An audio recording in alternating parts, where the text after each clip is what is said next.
คิดฮอดสาวคนเทอยู่ที่สวนกาแฟเอาเคยเป็นเกียรกตาเป็นบุญวาสนาจองให้มาพบน้องคิดน้ำน้องย้อนหักลายละจังเป็นเวทในอ่านน้ำตาหลังนิดไหล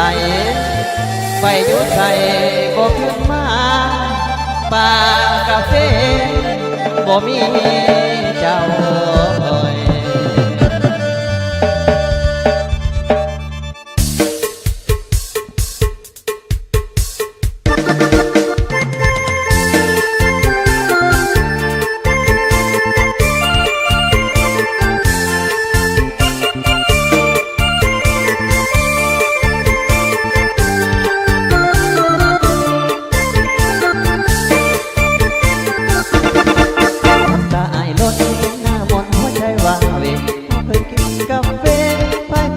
ตานำกัน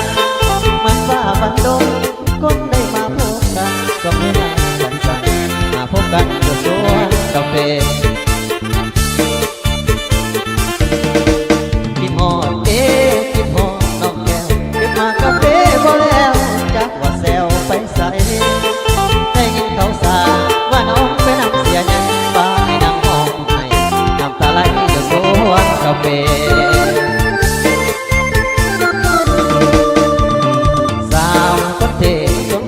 อยู่บ้านห้วยเต่าฟ้าไอเงาของห้วยตาน้องตาจงสองหานักไอทาอยู่ในฟ้าจุดสวงเขามาสวงวันนี้ไปจงคนน้อยของห้วยหมดทาสัญญาห่างหายเอาไปอยู่ใส่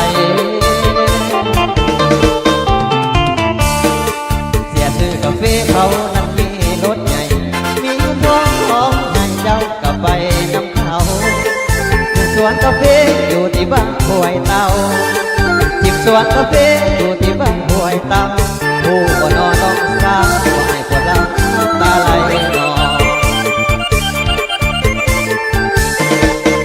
มากาแฟสุกให้เป็นหัวซองให้นักคอยคองน้องด้วยใจอ้างว่าจะให้สัญญาว่าสิเก็บกาแฟกาแต่วันนี้วันหน้าจะทางตัวใสออกมาบ้านห้วยเต้าเก็บเมืองฟ้าซองได้พบนวลน้องตอนมาเก็บกาแฟความสัมพันธ์กันยังโอเคคิดว่าเป็นบุพเพวาสนาได้มาพบปะ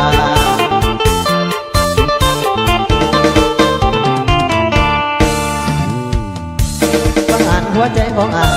ฟังอ่านหัวใจของอ่านตั้งหลายใจอ้ายให้มน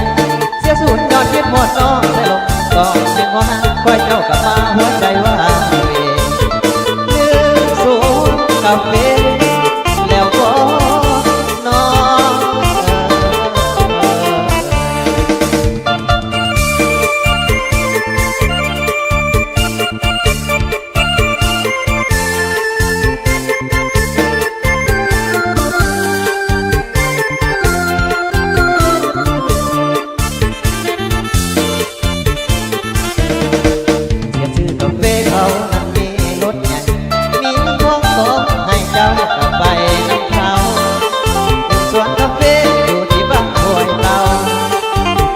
กาแฟอยู่ที่บ้านห้วยเต่า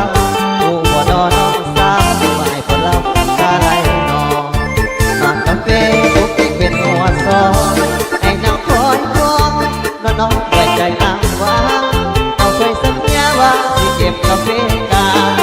เจ้าเคยสัญญาว่าสิเก็บกาแฟกาแต่วันนี้นวลนางไปผ่านตัวใจบ่มาบ้านห้วยเต่าเขตเมืองปากซองได้พบนวลน้องตอนมาเก็บกาแฟมีความสัมพันธ์หักกันยังโอเคคิดว่าเป็นบุพเพบุญวาสนาได้มาพบผ่าน